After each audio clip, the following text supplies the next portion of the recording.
Good afternoon, everyone. Before I get started, I want to say a special congratulations to Mrs. Benson. I appreciate you being here with us. Can't think of a more deserving honoree.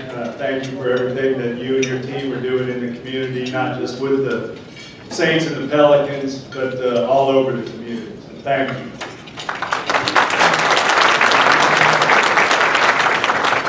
And to you young men who are up here, congratulations on a job well done.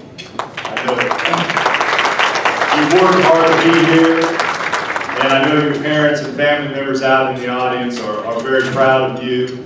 And I know you appreciate the sacrifice that they've made to help you get to this point. So congratulations. Now it's my great honor to introduce this year's Contributions to Amateur Football Award winner. I've known Paul Hoolahan for 23 years, both as a boss, but more importantly as a friend. I can't think of anybody who's demonstrated a greater commitment to this game of football than Paul, and it started early. When Paul was 12 years old, he had an aptitude for football. Convinced his parents, Paul was living on Long Island in New York, convinced his parents that he needed to compete against the best players in the area, and at 12 years old, he convinced them to take the train 2 hours into Brooklyn to play at St. Francis Prep, the same school that spawned Vince Lombardi and Joe Torre. From there, Paul went on to a great high school career. Today, that's marked by the fact that he was part of the inaugural Ring of Honor group at St. Francis Prep. From there, he was heavily recruited. Notre Dame was fast after him, but he wound up at North Carolina. Though undersized, Paul was an outstanding player, an all-ACC offensive lineman, and he paved the way for Don McCauley to break all of O.J. Simpson's rushing records at the time. More importantly, for his future, he made a couple of key friendships while he was at Chapel Hill. One was with Jim Delaney, who many of you may know is the commissioner of the Big Ten, has been for a long time. And another was his teammate, Don Swafford, who is also the commissioner of the Atlantic Coast Conference. From there, Paul graduated, went to grad school at Columbia in New York, but he couldn't stay away from the game of football, so while he was going to school full-time, he also coached high school football to keep a foot in the game.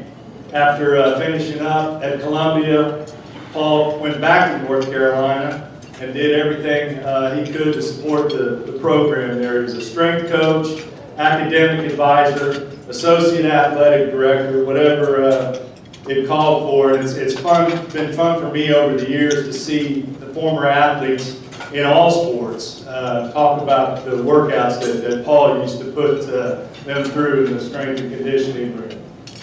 So from there, Paul became the athletic director at Vanderbilt University and made probably one of the toughest decisions he had to make. He had to, but again, demonstrating his commitment to the game of football and trying to make his school better. Had to let go of Watson Brown, who was one of Vanderbilt's own, but wasn't quite getting the job done. Brought Jerry DiNardo in, who happened to be a teammate of Paul's in high school, and Jerry came in and did a nice job in the time that he was at Vanderbilt. From there, Paul came to the Sugar Bowl in 1996 as executive director and then CEO, and the Sugar Bowl has been a beneficiary of his efforts ever since. During his tenure, we've hosted 5 BCS national championship games. His efforts were instrumental in bringing the 2012 NCAA Men's Final Four to New Orleans and the 2013 Women's Final Four. This year, his work a few years back is responsible for helping New Orleans host the 2020 College Football Playoff National Championship game. We hope you all will turn out for that on January 13th of next year. Over that time, I've been able to see Paul in a number of pivotal, seminal moments while working for the Sugar Bowl committee, many of whom you see out here, and we're proud to work for. But two I'll just pick out. One was after Hurricane Katrina.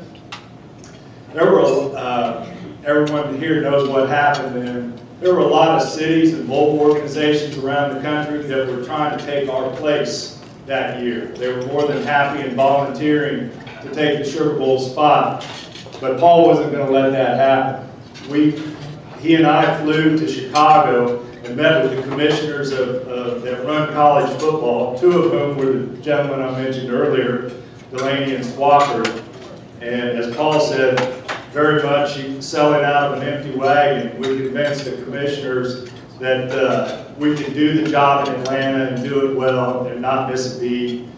Thanks to his efforts and those of the Sugar Bowl committee, we were able to put on a great show that year. And it's not an overstatement to say the Sugar Bowl continued a great tradition that this organization has had for 85 years. Another great moment was when the BCS was being formed. There were a number of cities who were interested in participating in that program, and they were going to give the 4 incumbents first crack at that.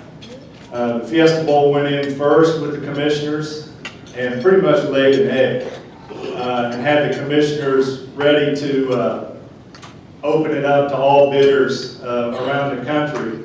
We went in second, and Paul sat there and stared the commissioners in the face and told them we weren't leaving until we had a deal. And then knowing Paul and two of them doing well, they knew that he meant it. And we didn't leave until we had a deal, and as a result, we were able to host several national championship games after that. So Paul, congratulations on a great career, a great life devoted to the game of football. Can't think of a better honoree for this award.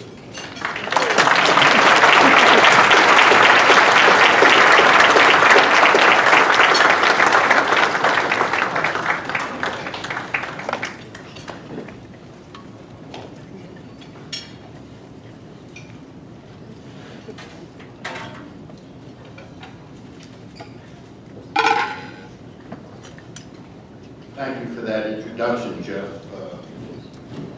and congratulations to you. I hope everybody here understands Jeff will be taking over my role starting July 1, and he will do a fantastic job, as you can see. Briefly, I would just like to thank the chapter selection committee for this honor and tell you what a joy it's been to work with you groups. I want to see this thing continue to grow, because this is probably one of the really great things that we do, and it makes me most proud to be able to look upon you and see a true scholar out there. So thanks again, and I appreciate everybody being here today.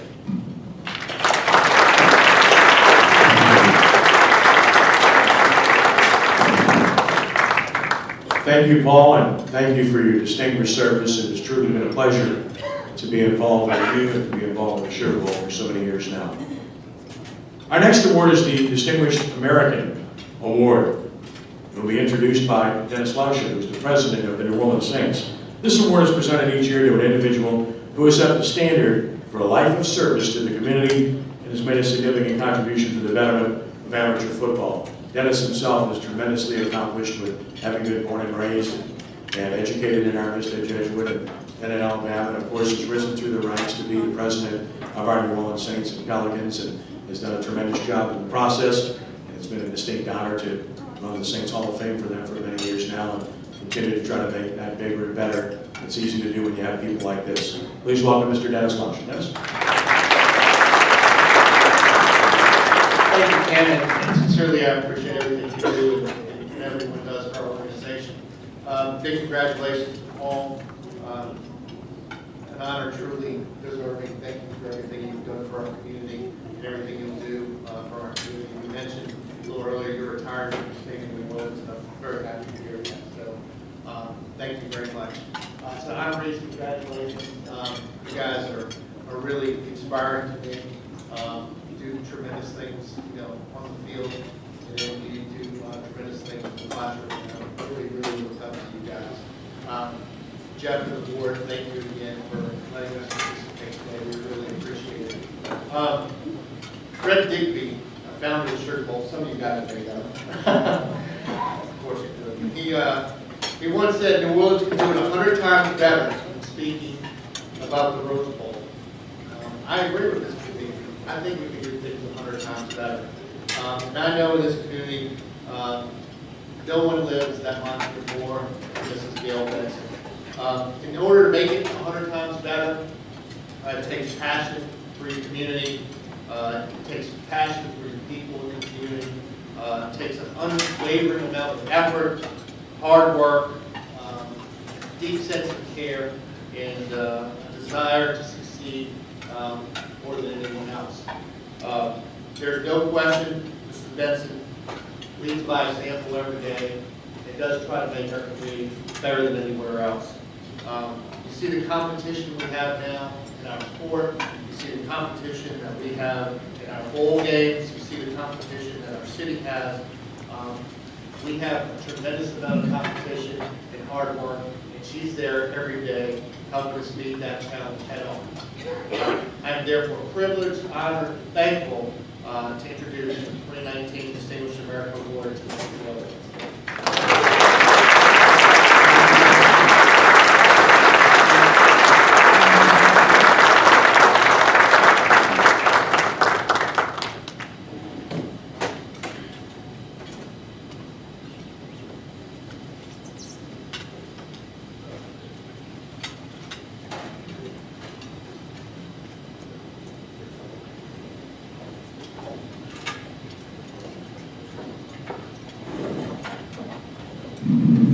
Thank you, Dennis, for your kind words.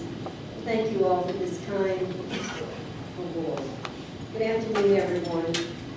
Again, I really appreciate being here for this special recognition.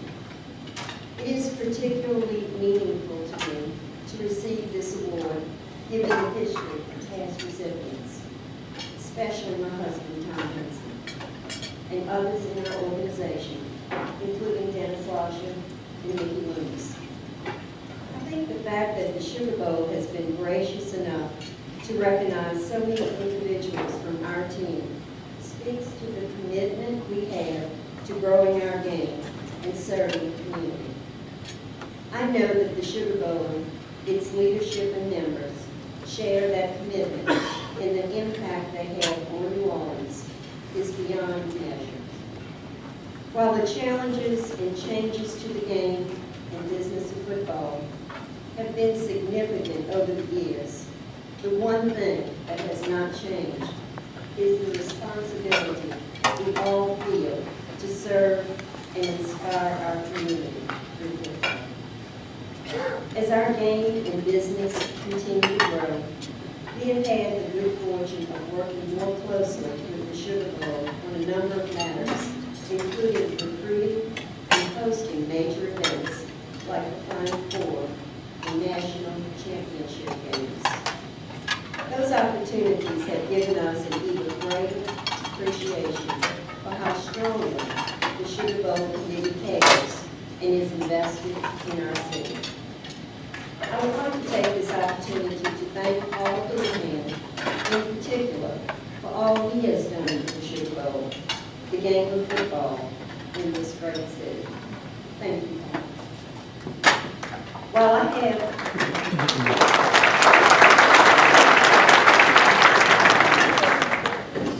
have no plans on joining Paul in retirement anytime soon, not until we win at least another 10 Super Bowls and NBA championships, I want you to know how much I appreciate all that you have meant to the football community. We look forward to continue our work with the Super Bowl, and going forward, know there is much more we need to accomplish together. Thank you again for this recognition and for your support of football, the Saints, and most importantly, New Orleans.